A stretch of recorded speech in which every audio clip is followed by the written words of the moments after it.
Welcome everyone to episode 2 of Time for Tech. And today I brought along a friend on this show and we'll be chatting to you guys about technology. Enjoy the show.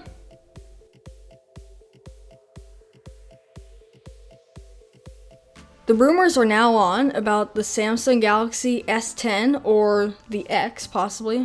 What name do you think it might have? An X sounds nice. It's just another phone, so it looks like it'd be a 10X maybe. It's pretty decent. Just depending on what they decide to do. They can't make it too similar to Apple. The big piece of news with this story is that the Samsung Galaxy S10 or the X will hopefully be having 5G integration, so we'll get 20 times faster speeds, I think it is, on a lot of carriers. It's supposed to come out sometime in February. When's the Unpacked event? We'll put down a date. At a point, I don't know if I still need 5G all the time. I already find I'm getting fast enough speeds already in the US. What about you? It's pretty fine. 5G would maybe be a whole lot quicker, but otherwise, so we both have 4G phones, so it means that if we do get a 5G phone, 5G would be a lot nicer, because 20 times quicker. If it's 20 times quicker, I'm fine with the speeds that I'm already getting. I don't know if I would really need it. It would always be something that's nice to have. I don't know about this. It's good that Samsung's going to be putting it into their phone, except I'm not totally on board. It's good to sort of think of the next gen and what's going to happen in the future and sort of get to that point now where we don't have to worry about it later. So on this S10, basically, supposedly going to have 6 cameras. That's nuts, honestly. 6 cameras? What would you need 6 cameras for? They're going all out this year, man. You got to have 6 cameras on a phone. Forget 2 cameras. Yeah, we need to have 6 because why not? So how about this? The camera could maybe have a regular camera and then you have the facial camera, right? There might be a couple of extra cameras. I don't know why they would need 6 cameras. You could possibly use 1 camera for thermal imaging. So I was also thinking they're gonna sort of work like the X, which has a facial camera. It means you don't have to press any buttons, and there's probably gonna be a camera that's supposed to be a sensor, and there's gonna be one so you can unlock the phone. So it's probably gonna be separate from the original camera, which takes photos. And the phone is gonna supposedly have 4 cameras on the rear and just 2 on the front. I don't know, I could see, okay, there's a telephoto camera if you want optical zoom. That would be good for not losing any quality. But then there's also where you can go and get a portrait of somebody and then the background is kind of blurred out, kind of like what you get on DSLR. Oh, so you can focus or something like that. Focus on the one person the photo's for and maybe have a sort of a focused background. I do have it actually, except it's more of a software thing, and so it's not actually using the cameras. Let's move right on to the next topic.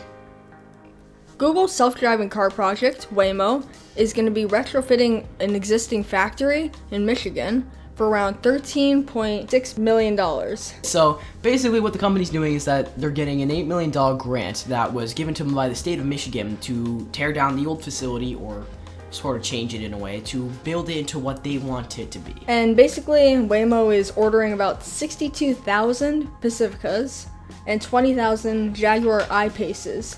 Also, there's going to be about 400 jobs given out to people throughout the whole time here. The jobs that are going to be going up are engineering jobs because people need to go and build all these cars, and so it'll add a lot of workforce into the state of Michigan. The thing that I also find cool about this is that Waymo can now go and test their autonomous cars in environments that are more snowy and icy and different road conditions. It's good to go and get those cars kind of used to that kind of temperature and all those kind of variables that kind of change along when you have an autonomous car in a snowy or an icy environment. Let's move on to our next topic. So we have autonomous cars that drive on land, but what about autonomous flying taxis? So basically, a flying taxi, that's pretty great. So the Boeing company, which is what we know, which to make planes, is making flying taxis. I guess they want to fit 200 people in a taxi. Why not? Well, I think that what this taxi is going to basically be is a taxi that holds a couple passengers, not a big commercial aircraft that's holding hundreds of people. So it's just going to hold tens of people inside of them. But we say it carries government officials or something like that, which is probably what the only thing it's going to be used for. It's going to take a lot of money to book tickets, most likely. But the thing that I don't understand about this is that it only has 50 miles of range on the entire plane. I don't think it's super practical for what autonomous taxis and stuff should be used for. I think that they should be more used for just trying to get from one state to another that maybe takes like a couple hour drive. Now you also have to go and like rework the whole road system, or you'd have to go to designated spots. Well, you sort of just give it a helipad, right? Sort of like helicopters have their own spot. So that means they're gonna probably reimagine the airport a bit, do some remodeling, so they have their own spot. So it's gonna fly over there, and it's gonna have, I wouldn't say a runway, but I'm gonna say it's got something like that. Its own personal runway, or it will have its own personal airport. I mean, I think it's a good option, though they kind of should go and rework the actual range figure. Next story. So Sentry mode is now going to be coming over to Teslas pretty soon, and it's basically a 360-degree dash cam. If you don't already know, a dash cam is usually a camera that's mounted up by the windshield or by the rear windshield that will go and look outside of the car. So if somebody gets into an accident in front or behind you, then you have usually their license plate and you can go and see what happened, so they can't go and blame you for anything. That will allow you to go and see stuff on the sides of the car because it has 4 cameras. One guy tweeted over to Elon talking about it, about how he ended up getting a scratch on his car, and he ended up wishing that he had that feature on there, so he tweeted out to Elon. So what do you think about this? That's pretty cool though, to have a 360 camera, so like you could sort of see where everyone's coming. So like, say if you do get into an accident, you can use the cameras to file a police report, or at least have evidence against the car if it got away or not with the accident. That should be pretty nice though. Alright, so our next topic is about Tesla Advanced Summon. Imagine it's Black Friday. It's very far away at this point. But you get out of your car and you have to lock the car, right? And you tell it to go park itself. So what the car does is that it drives off and scans the parking lot as it's going down certain aisles and looks for a parking spot. And it will find a parking spot, and when you come out after buying stuff, you can call the car back to your position. So it means it will come out of its parking spot after parking itself and come back to you so it can pick you up and drive you back home.